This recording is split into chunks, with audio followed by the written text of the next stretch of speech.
हाथ उठाए तो कॉन्सर्ट में नाचने के लिए उंगलियां टेढ़ी की और यो यो किया। सच्चे फनकार को गालियां मत दीजिए। सच हमारी जो बातचीत रहेगी वो हम कोशिश करेंगे इंग्लिश यूज ना करें, उर्दू यूज करें, ठीक है। एक दो मिनट की जो भी कन्वर्सेशन हो ना उसके अंदर देखें फिर आगे वर्ड इंग्लिश को हम कम करें, सिर्फ उर्दू बोल। यहाँ से देख ले, अच्छा लेडी है, लेडी लीडर है, लीडर है। हाँ लेडी लीडर जमहूरियत। फाइनली हमने आर्ट काउंसिल पर ये व्लॉग रिकॉर्ड तो कर लिया है। अब अगर हम घर जाते हुए नंबर से बच गए और डकैतों से बच गए तो ये व्लॉग आप तक जरूर पहुंचेगा। अस्सलाम वालेकुम, आज हम मौजूद हैं आर्ट काउंसिल कराची में, जहां पर इस वक्त 18वीं आलमी उर्दू कॉन्फ्रेंस जारी है। तो आए चलते हैं और अंदर देखते हैं साथ साथ कि क्या कुछ हो रहा है।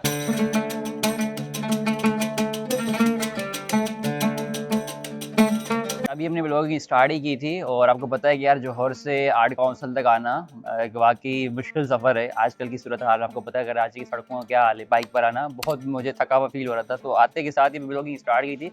आर्ट काउंसिल की तरफ से बहुत अच्छा इनिशिएटिव जो कि यहाँ पर आए हुए मेहमानों को चाय प्रोवाइड कर रहे हैं और इस चीज़ को मैं रियली अप्रिशिएट करूँगा। अगर नहीं भी पिलाते तो उनको क्या जाता, मगर एक मेहमान नवाजी का जो कि इन्होंने पैगाम दिया है चाय के साथ। अस्सलाम वालेकुम, क्या नाम है आपका? वालेकुम सलाम। मूसा। मूसा। मूसा कहाँ पर आए हुए हैं आप? मैं आलमी उर्दू कॉन्फ्रेंस। आलमी उर्दू कॉन्फ्रेंस। तो हमारी जो बातचीत रहेगी वो हम कोशिश करेंगे इंग्लिश यूज ना करें, उर्दू यूज करें, ठीक है। तो ये एक डियर है आपके लिए, मेरे लिए भी, क्योंकि हम रोजमर्रा में ना इंग्लिश बहुत यूज कर रहे होते हैं। मोहम्मद रिहान मोहम्मद रिहान कहाँ पर आए? सबसे पहले तो ये बताएं आप। आर्ट काउंसिल में आए आलमी उर्दू अदब कॉन्फ्रेंस में। आलमी उर्दू अदब कॉन्फ्रेंस, अच्छा। ये क्योंकि उर्दू की ज़बान के लिए पूरा बनाया गया है, तो हमारी कोशिश ये होगी, मेरे लिए भी बड़ा मुश्किल है, मैंने लास्ट इंटरव्यू में भी 2-3 उर्दू इंग्लिश के वर्ड बोल दिए थे। तो एक दो मिनट की जो भी कन्वर्सेशन हो ना उसके अंदर देखें फिर आगे वर्ड इंग्लिश को हम कम करें, सिर्फ उर्दू बोलें, ठीक है, कोशिश करेंगे। क्या नाम है आपका? मोहम्मद जुनैद। मोहम्मद जुनैद। ये सबसे पहले तो ये बताएं कहाँ पर आए हुए हैं, क्यों आए हुए हैं? मैं आया हूँ आर्ट्स काउंसिल कराची का सबसे बड़ा आर्ट फेस्टिवल यहाँ पर हुआ है और वो है 18वीं है ना, हाँ, 18वीं आलमी उर्दू कॉन्फ्रेंस। और यहाँ पर बहुत कुछ ऐसा है जो कि हमें उर्दू के साथ ले जाता है, उर्दू के करीब ले जाता है। बिल्कुल ऐसा ही है। थोड़ा सा मैं स्टॉप भी- करूंगा, थोड़ा सा प्लीज, क्योंकि ये एक 18वीं आलमी उर्दू कॉन्फ्रेंस है, तो हमारा जो इंटरव्यू है उसमें हमने एक डियर रखा है कि हम सिर्फ और सिर्फ उर्दू बोलेंगे, जो कि मेरे लिए भी मुश्किल है। बिल्कुल बिल्कुल। सही, हम नहीं, कोशिश उर्दू करेंगे बोल सकता इंग्लिश हूँ के मैं। जो वर्ड है ना वो थोड़ा से कम करने हैं। बिल्कुल, अच्छा, मैं word खुद को हम शायर हूँ। अल्फाज उर्दू से रिलेटेड है, क्योंकि 18वीं आलमी उर्दू कॉन्फ्रेंस है, तो यहाँ पर हमारी जितनी भी बातचीत होगी उसमें हम कोशिश करेंगे सिर्फ और सिर्फ उर्दू बोलेंगे, इंग्लिश का कोई वर्ड यूज करने की कोशिश नहीं करेंगे। अच्छा, वर्ड देखे मैंने फिर भी इस्तेमाल कर लिया, तीसरा इंटरव्यू चल रहा है मेरा, मगर मैं बार बार वर्ड वर्ड वर्ड बोल रहा हूँ, अल्फाज और लफ्ज नहीं बोल पा रहा। तो हम कोशिश करेंगे उर्दू के अल्फाज का चुनाव करें। अच्छा, तो आपके आने का मकसद क्या है यहाँ पे? मेरे आने का मकसद ये है कि मैं हर साल यहाँ आता हूँ, मुझे उर्दू से शौक़ है, उर्दू का शगफ़ है। मैं कोशिश करता हूँ जितने भी यहाँ पे मुझे मज़ेदार यहाँ पे सेशंस हो रहे होते हैं उनमें मैं शिरकत करूँ, कुछ सीखूँ, कुछ अच्छी बात लेके जाऊँ। तो इस कॉन्फ्रेंस के बारे में आपका ओपिनियन क्या है कि होना चाहिए, जैसे लोगों को क्या फ़ायदा होता है? बिल्कुल होना चाहिए। इसमें बात यह है कि मेरा ख्याल है लोगों को अदब का शौक़ है, लोगों को ये ख्वाहिश है कि वो अपनी उर्दू बेहतर करें। उर्दू के हवाले से काफ़ी लोगों को शेर व शायरी का शौक़ होता है इस तरह की, लेकिन शायद उनको इतनी मौक़े नहीं मिलते कि वो एक आला सतह की अदब को समझें, शेर को सुनें। तो इस तरह की चीज़ों की वजह से उनको ये मौका मिल जाता है कि वो एक जो लोग जिन लोगों को ये इल्म है, जो शौरा हैं, जो मुख्तलिफ यहाँ पे उलमा आते हैं, उनसे कुछ सीख सकें। और लोगों को ये ख्वाहिश है, इस तरह की चीज़ों से उनको ये मौका मिल जाता है कि वो। अच्छा, लास्ट में ये बताएं कि उर्दू जो ज़बान है इसकी दौरे मौजूदा में क्या अहमियत है? बहुत अहमियत है इसमें। एक तो ये है कि बहुत से लोग जो पाकिस्तान से या हिंदुस्तान से बाहर हैं लेकिन उनकी मादरी ज़बान उर्दू है, उर्दू से ये होता है कि वो अपनी सकाफ़त से या अपनी तहज़ीब से दोबारा जुड़ सकते हैं। मसलन मैं इंग्लैंड में रहता हूँ, वहाँ पे मैं यूनिवर्सिटी में पढ़ रहा हूँ, तो बहुत से बच्चे तालिब इल्म होते हैं जिनका वो ताल्लुक़ टूट रहा होता है अपनी ज़बान से, अपनी तहज़ीब से। उर्दू का अगर वो शेर पढ़ लें, कोई कहानी सुन लें, कोई यूट्यूब पे वीडियो देख लें, उनका वो जो एक ताल्लुक़ है वो दोबारा से कायम होना शुरू हो जाता है। सही सही। फिर आपके लिए थोड़ा टफ हो गया जो मैंने कहा था कि इंग्लिश यूज़ नहीं करना, मैं हालांकि 2 मरतबा बोल चुका हूँ एक मैं वर्ड। कोशिश कर रहा हूँ जी। तो ये है पब्लिक, और हमारी कोशिश ये है कि पब्लिक के साथ उर्दू के साथ इंगेज हुआ जाए। हालांकि मैं खुद काफ़ी उर्दू के साथ साथ इंग्लिश के वर्ड यूज़ कर रहा हूँ, मगर पूरी कोशिश होगी कि खालिस नहीं बल्कि मतलब उर्दू बोली जाए। खालिस उर्दू तो बहुत मुश्किल हो जाएगी। यहाँ बताएं कि यहाँ पे आने का आपका मकसद क्या है? सबसे पहला मकसद ये है कि उर्दू ज़बान की जो अहमियत है उसको उजागर किया जा रहा है यहाँ पर। तो उसके ज़रिए हम भी सीखे हैं। आजकल आपको पता है उर्दू की जो लैंग्वेज, उर्दू की जो ज़बान है जी जी उसका कम रुझान हो गया है, ज़्यादातर इंग्लिश वर्ड ही होते हैं हमारी, बिल्कुल ऐसा ही है। तो लफ्ज़ होते हैं इंग्लिश के। जी। तो बाकी ये है कि उर्दू की ज़बान को थोड़ा सीखें, उसकी सकाफ़त को थोड़ा सीखें।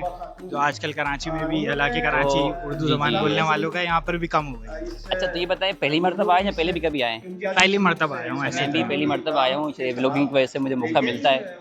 व्लॉगिंग का कोई उर्दू तो नहीं है? नहीं, अच्छा अच्छा तो ये बताएं कि उर्दू ज़बान की आज के दौर में क्या अहमियत है? उर्दू ज़बान की अहमियत होनी चाहिए यहाँ पर। फ़िलहाल तो ख़त्म किया जा रहा है उर्दू ज़बान को, लेकिन अहमियत होनी चाहिए। ऐसी कॉन्फ्रेंसेस होनी चाहिए जहाँ पर हम सब सीखें उर्दू को और उजागर किया जाए। शायर हूँ तो हाँ अच्छा तो बिल्कुल। बताइए आप। ये हमारी एक 18वीं आलमी उर्दू कॉन्फ्रेंस है और हम यहाँ जब यहाँ आया हूँ तो मैं कुछ नहीं जानता था। हाँ, मैं खुद यहाँ का स्टूडेंट हूँ, थिएटर जानता हूँ और इसके साथ स्क्रिप्ट जानता हूँ, उर्दू को जानता हूँ, क्योंकि उर्दू ही है जो हमारी पहचान है। बिल्कुल। और इसी तरह आज आर्ट्स काउंसिल ने ये जो एक मुशायरा मुनक्किद कराया, एक बहुत बड़ा फेस्टिवल मुनक्किद कराया, कल्चर फेस्टिवल मुनक्किद कराया है, ये वो पहचान दुनिया तक पहुंचाने के लिए है कि हम कम नहीं हैं, हमारी उर्दू मरी नहीं है। जो ताकि ये कुछ दिनों की पहले की बात है कि एक बहुत बड़ा अलमिया फैला था कि हमारी उर्दू मरती जा रही है। ये तस्दीक है इस बात की, ये फेस्टिवल तस्दीक है कि उर्दू मर नहीं रही। बिल्कुल। हम जैसे जाले अभी भी हैं जो कि उर्दू को आगे लेकर जाएंगे। और मैं खुद एक शायर हूँ। माशाल्लाह, तो आपका एक शेर हम लाजमी सुनाएंगे एंड में। अच्छा ये बताएं कि उर्दू की आज के दौर में क्या अहमियत है उर्दू ज़बान की? बहुत बड़ी अहमियत है इसकी, जैसे कि हर ज़बान एक अदब से, एक तहज़ीब से निकलती है और हमारी भी उर्दू एक तहज़ीब ही थी। इसे लश्करी ज़बान कहा जाता है और ये हकीकत है कि ये ज़बान बनाई ही इसलिए गई थी ताकि तमाम तर जो मुख्तलिफ सिपाही फौजें इकट्ठी हुई थी, फ़ारसी, अरबी, तुर्की, तो ये सब जब साथ इकट्ठे हुए थे तो तब ये ज़बान इनकाद हुई, तब ये वजूद में आई। और इस ज़बान का पहला मकसद ये था कि एक बंदा दूसरे बंदे की बात समझ सके और इत्तफाक हो सके। बिल्कुल, तो वो ज़बान आज भी ऐसी ही है। हमारा सराइकी मिलेंगे, मैं सराइकी हूँ, यहाँ पंजाबी मिलेंगे, यहाँ इंग्लिश बोलने वाले मिलेंगे, तरह तरह के लोग मिलेंगे, लेकिन जब आप उनसे बात करेंगे तो एक ज़बान होगी जो उनकी ज़बान, उनके मामलात, उनके तासुरात, जो ज़हन में ख़यालात है, वो बताने के लिए उर्दू ही इस्तेमाल करेंगे। बिल्कुल। अस्सलाम वालेकुम, हमारे साथ मौजूद हैं अब्दुल अहद। इनका नाम मैं खुद इसलिए बता रहा हूँ क्योंकि इनके साथ मेरी पहली मुलाकात हो चुकी है अदब फेस्टिवल हैबिट के अंदर, ठीक है।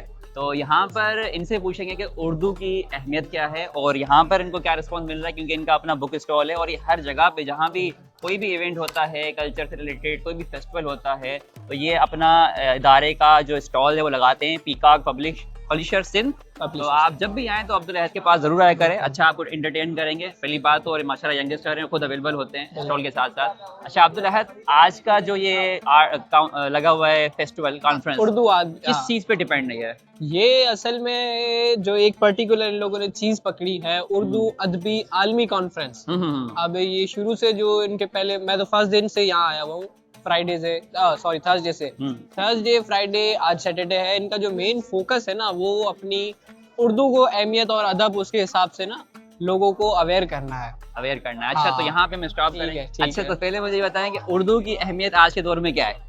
उर्दू की अहमियत जो है ना वो अभी मैं आपको सच्ची बात बताऊं कि वो बड़ों तक ही महदूद है। जो यंगस्टर्स है या उससे थोड़ी ऊपर की एज है, वो यहाँ पे आपको आवाम बहुत कम दिखेगी। यहाँ पे शुरू से जो आ रहे हैं, जो ओवरऑल मुझे जो इधर मेरा तो सेकंड ईयर है, दूसरा साल है, तो अपना जो इधर मैंने जो चीज़ एक नोटिस करी वहाँ पे, यहाँ पे नोटिस को क्या बोलेंगे? मुलाहिजा करी वो ये है कि यहाँ पे बूढ़े लोग ज्यादा आ रहे हैं, एज लोग ज्यादा आ रहे हैं, बड़ी उम्र के लोग ज्यादा आ रहे हैं, यंगस्टर्स कम आ रहे हैं और अपना उनको इस चीज़ की अहमियत नहीं है। हालांकि कल इतना ज़बरदस्त मुशायरा हुआ था उर्दू ज़बान में, तो वो उनको ज़रूर अटेंड करना चाहिए था, लेकिन वही बात है, सारे बड़ी उम्र के लोग ही बैठे थे। सही। इस आलमी 18वीं उर्दू कॉन्फ्रेंस के बारे में आपकी क्या राय? तो इससे उर्दू की जो ज़बान है उसको यूँ समझें कि हमारे लिए फायदेमंद हो रही है और हमारी जो नए नौजवान है, क्योंकि मैं कोशिश कर रहा हूँ कि पूरी उर्दू बोलूँ, तो बड़ा अटक रहा हूँ मैं भी, हमारे जो नौजवान नस्ल है तो उनको फायदा पहुँचेगा इस तरह की जो मेले हो रहे हैं? हाँ बिल्कुल। अगर वो आएंगे, देखेंगे यहाँ पे शऊर है, एक इतनी बड़ी लैंग्वेज है, ज़बान है, तो बिल्कुल उनको बहुत सा फ़ायदा होगा। अदब और सकाफ़त बड़ी चीज़ है ये जो इन लोगों ने कॉन्फ्रेंस कराई है बहुत अच्छी कराई है, बहुत वेल मैनर्ड, वेल मैनेज है। ऐसे कोई भी ऐसी चीज़ नहीं है कि यहाँ पे कोई भी गैप इन्होंने नहीं छोड़ा, हर चीज़ को फुलफिल किया है। गेस्ट जो आ रहे हैं, जो पैनलिस्ट आ रहे हैं, जो इधर सेशन हो रहा है, बिल्कुल बहुत ज़बरदस्त है। अच्छा ये बताएं कि आपका जो बुक स्टॉल लगा हुआ है यहाँ, बुक स्टॉल को हम बोलेंगे किताब का, क्या बोलेंगे बताएं? किताब स्टोर बोल रहे हैं। किताब का दुकान, ठीक है, चलो ऐसे ही बोल लेते हैं। किताब का दुकान लगा हुआ है आपका छोटा सा। बिल्कुल। इस पे कोई रिस्पॉन्स आ रहा है कि मतलब लोग खरीद रहे हैं? लोगों का जो ओवरऑल अपने जितने भी स्टॉल्स है ना, किताबों की जो दुकान है, उन पे इतना खास नहीं रिस्पॉन्स नहीं। अभी हमने लास्ट मंथ क्या लास्ट वीक हमने शेख हयाज मेले में लास्ट करा था वीक ना, मतलब पिछला हफ्ता पिछला हफ्ता हैदराबाद में करा था, तो बहुत जबरदस्त एक्सपीरियंस था। वो भी इसी तरीके का एक मेला ही था, लेकिन वहाँ पे बहुत अच्छा एक्सपीरियंस था। यहाँ पे लोग पता नहीं क्यों इतना वो है, हालांकि यहाँ पे कराची में स्पेंडिंग पावर बहुत है, लोगों के पास बहुत पैसा है, लेकिन वो इस चीज में खरीदो खरीदने में हाँ नहीं कर रहे। तो अब ये हो सकता है कि कराची में 10% रीडिंग वाले हैं, बाकी 90% लिसनर्स हैं, पॉडकास्ट सुनते हैं और अपना सीरीज वगैरह देखते हैं, तो उस हिसाब से ना काम चल जाता है। एक सवाल मैं कर लूंगा, आज क्या डेट है? आज 27 दिसंबर 27 दिसंबर को कौन से एक लीडर की शहादत हुई है? जी, बेनज़ीर भुट्टो। बेनज़ीर भुट्टो। हमने लास्ट में ना एक सवाल रखा हुआ है जो कि हमारा जो ब्लॉग है टॉपिक से थोड़ा हटके है। सही। आज क्या डेट है? आज है 27 दिसंबर है। आज किसी एक लीडर की शहादत है, उनका नाम अगर आपको शहीद याद- मोहतरमा बेनज़ीर भुट्टो। शहीद मोहतरमा बेनज़ीर भुट्टो की शहादत है। हमने लोग के साथ उसको अटैच किया हुआ है ताकि लोगों को ये भी पता चले कि आज हमारे एक अजीम लीडर की शहादत है। Thank you so much sir. आज हमारा एक सवाल है जो कि कॉन्फ्रेंस से हटकर है। आज क्या डेट है? आज है 27 दिसंबर। आज के दिन किसी एक लीडर की शहादत हुई है, याद है कुछ? हाँ हुई है। बताने प्लीज। थोड़ा सा वक्त चाहिए मुझे। हाँ बिल्कुल, हमने सबके लिए एक सवाल रखा है 27 दिसंबर से लेके, अरे! ताकि लोगों को याद रहे कि आज किस लीडर हाँ की ये शहादत है। मेरे ज़हन से ही निकल जी, गया, जी, अभी जी, सुबह जी। मैं पढ़ रहा था। अगर थोड़ा सा हिंट दे दूंगा ना तो यहीं कहीं आसपास में उनकी तस्वीर भी लगी हुई है। थोड़ा सा अगर यूं देखेंगे तो शायद माइंड में आ हो जाए सकता आपको। है, हो सकता है। आ रहा है माइंड में? जब नहीं आएगा तो मैं आपको तस्वीर की तरफ इशारा करूंगा। यहाँ पे तस्वीर भी लगी हुई है, ये सारी तस्वीरें लगी हुई हैं। अच्छा, किस बोर्ड पर लगी है? ये देखिए यहाँ से स्टार्ट है, ये वहां तक। जब देखेंगे ना तो आपके माइंड में फौरन आ जाएगा। असल मसला ये कि वहाँ पे लोग भी खड़े हुए हैं। हाँ, एक मिनट। देखिए देखिए आपके पास टाइम है, थोड़ा सा गौर से देखेंगे ना तो आपको याद आ जाएगा। नहीं आया? देख ले यार, यहाँ से देख ले। अच्छा लेडी है, लेडी लीडर है। लीडर है हाँ लेडी लीडर जमहूरियत। बेनज़ीर भुट्टो। बेनज़ीर भुट्टो, ठीक है। ये भी इसलिए था ताकि लोगों को ये चीज याद हाँ, रहे। बिल्कुल, बिल्कुल, उनकी भी बिल्कुल। कुर्बानियां हैं हाँ, माशाल्लाह बिल्कुल। मुल्क के लिए, बहुत ज्यादा। तो इस वजह से यहाँ पे शायरी का मैंने सुना है कि शायरी भी आपने कोई सुनी शायरी वारी? जी ये फिलहाल मैं तहजीब हाफी को सुनने के लिए आया हूँ। अच्छा, 5:30 बजे उनका कोई शायरी एक है। शायर, अगर शेर बता दे आप ऑडियंस को, कोई एक शेर जो आपको आता हो, अच्छा लगता हो, जो याद हो। आ रहा है? हाँ, याद ज़हन तो में नहीं कोई आ रहा मतलब फिलहाल। नहीं आ रहा? चले कोई Thank you so much. Last में कोई शेर बता दे अगर आती है, क्योंकि हमें पता है यहाँ पे शायर भी आ रहे जी। हैं, तो अगर कोई शेर आप बताना चाहें। उर्दू है जिसका नाम हम ही जानते हैं दाग, सारे जहां में धूम हमारी ज़बान का। क्या बात है, थैंक यू सो मच। इंशाल्लाह वेरी गुड। आज शेर तो आपने अरे नहीं यार, बताया। यार। गुड यार, आप बहुत काम के बंदे हो। शेर प्लीज, आपका अपना अगर लिखा हुआ हो तो वो बहुत अच्छा हो जाएगा, अदरवाइज आप कोई भी सुना। खुली आंखों से सपने देखे हैं, खुली आंखों से सपने देखे हैं, यानी गम सारे अपने देखे हैं। मुझे मेरे हाल पर छोड़ दिया गया, ये ख्वाब जब से देखे हैं। अभी से नफरतें, अभी से मुखालफतें, अभी से साजिशें, अभी से नफरतें, अभी से मुखालफतें, अभी से साजिशें, अभी मैंने ख्वाब ही कितने देखे हैं। हाय, कमाल। आपका अपना लिखा जी, हुआ? अपना। यार अप्रिशिएट। क्या कर रहे हो? हैं? कैसे हैं आप? क्या कर रहे हो? मजे ले। उर्दू ज़बान की अहमियत का अंदाज़ा यहाँ से लगाएं कि हमें अगर किसी भी दूसरे बंदे से बात करनी होती है तो हम उर्दू का इंतखाब करते हैं। अब अगर मैं अपनी एग्जांपल देता हूँ कि मैं एक ज़माने में ढाका स्वीट पे जॉब करता था सेल्समैन की, तो वहाँ पे मेरे अपनी कम्युनिटी के लोग जो कि सिंधी होते थे, हमारी कम्युनिकेशन उर्दू में चल रही होती थी, तो बीच में कोई एक ऐसा वर्ड या ऐसी मूवमेंट आ जाती थी जिससे अंदाज़ा हो जाता था अगला सिंधी है। तो मैं बोलता अच्छा बाबा सही था सिंधी आए झाड़े बाबा मम्मी चल गया तो ना सिंधी में कर रहे हैं। तो फिर वो बाद में पता चलता था कि ये जो है बोलने वाला अगला सिंधी है। उसकी बात पहले क्या था कि हम लोग बात करते थे उर्दू में। तो उर्दू की इम्पोर्टेंस ये है कि आज के दौर में हम हर किसी से बात कर रहे हैं, सराकी से, सिंधी से, पंजाबी से। तो कराची में रहकर या फिर पाकिस्तान में रहकर किसी भी दूसरी लैंग्वेज से अगर हम बात करते हैं तो उसमें हम यूज़ करते हैं उर्दू का इंतखाब करते हैं। हर एक शख्स को अपनी पड़ी हुई है यहाँ, ये इशारों के लिए भी है। मेरा ख्याल है अपनों के दरमियां हूँ मैं, इधर उधर से नमी का रिसाव रहता है, इधर उधर से नमी का रिसाव रहता है, सड़क से नीचे बनाया गया मकान हूँ मैं। बहुत शुक्रिया। कुछ किसी का भी अपना नहीं, ख्वाब है तो खरीदे हुए, नींद है तो चुराई हुई, आंख है तो मिलाई हुई, दिल किसी से लगाया हुआ और कसम है तो खाई हुई। मैं जहाँ हूँ वहाँ शोर ही शोर है, झूठ ही झूठ है, एक दिखावे की दुनिया जहाँ कुछ किसी का भी अपना नहीं। ख्वाब है तो खरीदे हुए, नींद है तो चुराई हुई, आंख है तो मिलाई हुई, दिल किसी से लगाया हुआ और कसम है तो खाई हुई। हाथ है तो छुड़ाए हुए, अश्क है तो बहाए हुए, बिताए हुए, दिन भी है तो बिताया हुआ, रात है तो गुजारी हुई, सबके दिल में कोई एक तस्वीर है और वो भी किसी और के कैनवस से उतारी हुई। सबके दिल में कोई एक तस्वीर है और वो भी किसी और के कैनवस से उतारी हुई। हर तरफ नफरतें और जलन, अपने प्यारों से झूठे वचन, दूसरों के खुदाओं का इनकार करने की झूठी लगन, मंदिरों में अज़ान, मस्जिदों में भजन, खालीपन, अपने सीने में तुम इन धड़कते हुए पत्थरों को अगर दिल कहो तो कहो, पर मेरी मार्जत औरतें आरज़ू तो नहीं है कि तुम इनको पूरा करो। औरतें आईना है, इन्हें देखकर ही तुम्हें अपने अंदर के हैवान पहचानने में मदद मिल सके तो मिले। तुमने सोचा जिन्हें छू के तुम छोड़ा है वो तो बदन क्या हुए। अपने महबूब को तुमने खलवत में मिलने का सोचा तो वो जो किया, हाथ उठाए तो कॉन्सर्ट में नाचने के लिए उंगलियां टेढ़ी की और यो किया। सच्चे फनकार को गालियां, सच्चे फनकार को गालियां, मस्करों के लिए गंदी बातों पे बस सीटियां तालियां। रात भर आज की रात सुनते हो और वो तमन्ना है, उसकी तमन्ना में अपने न खो दो कहीं। कुछ बरस पहले कांटा लगा था तुम्हें और बेरी के पीछे तुम्हें कुछ मिला। बुढ़ापा नहीं देखता कौन शीला जवां थी यहाँ।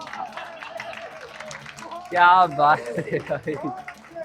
बुढ़ापा नहीं देखता कौन शीला जवां थी यहाँ। जिंदगी कोई सिनेमा नहीं कि यहाँ जख्म होगा दुखेगा नहीं। आदमी कोई पुष्पा है क्या जो झुकेगा नहीं। जिंदगी कोई सिनेमा नहीं कि यहाँ जख्म होगा दुखेगा नहीं। आदमी कोई पुष्पा है क्या जो झुकेगा नहीं। ये तो फिल्में हैं, कोई फ्लॉप हो गई और कोई चली। कौन शिवगामी देवी यहाँ कौन बाहुबली। हर बदलती हुई बीट पर तुम थरकते रहे, पाँव थकते रहे। अब जब अपनी तरफ तुम सफर कर रहे हो तो तुमसे चला ही नहीं जा रहा। तुझे ना आएंगी मुफलिस की मुश्किलात समझ, मैं छोटे लोगों के घर का बड़ा हूँ बात समझ। मेरे अलावा हैं 6 लोग मुनहसिर मुझ पर, मेरे अलावा हैं 6 लोग मुनहसिर मुझ पर। मेरी हर एक मुसीबत को ज़र्ब साथ समझ। तो ये है 18वीं आलमी उर्दू कॉन्फ्रेंस। मैंने देखा कितना मज़े का ये व्लॉग बना, लोगों को हमने एंगेज किया कि उर्दू ही उर्दू बोलें। तो ये उर्दू की जो ज़बान है ये हम सबको आपस में मिला रही है। तो यही सबसे बड़ी आज के दौर की उर्दू की अहमियत है कि उर्दू हम सबको एक साथ जोड़ रही है। Thank you so much. अपना रखिएगा बहुत सारा ख्याल। इंशाल्लाह मिलेंगे फिर किसी और जगह, फिर किसी और व्लॉग में। और मैं ये एक रिक्वेस्ट करना चाहूँगा आज के व्लॉग में कि मेरी ब्लॉग पे जो मेहनत है और मेरा जो एक नीश है वो थोड़ा सा डिफरेंट तो ज़रूर है। सब्सक्राइब, ठीक है, आप अगर इसको सब्सक्राइब करेंगे तो ये मेरी हौसला अफजाई होगी और मैं जितनी मेहनत कर रहा हूँ। अभी अगर मैं आपको एक एग्जांपल दे दूँ कि आज मैं आर्ट काउंसिल आया हुआ हूँ जोहर से यहाँ तक और वापस जोहर, तो तकरीबन 300 से 400 का पेट्रोल लग जाता है। तो अगर उस पर 50 सब्सक्राइबर एक वीडियो पे भी आ जाएंगे तो मैं समझता हूँ कि मेरी जो मेहनत है, कोशिश है, काविश है, ये इसका जो समझें कि आपकी तरफ से मेरे लिए हौसला अफजाई होगी। तो अगर आप लोग मुझे सपोर्ट करेंगे तो इस तरह के व्लॉग्स में और भी बना सकूँगा और मुझे बड़ी खुशी होगी।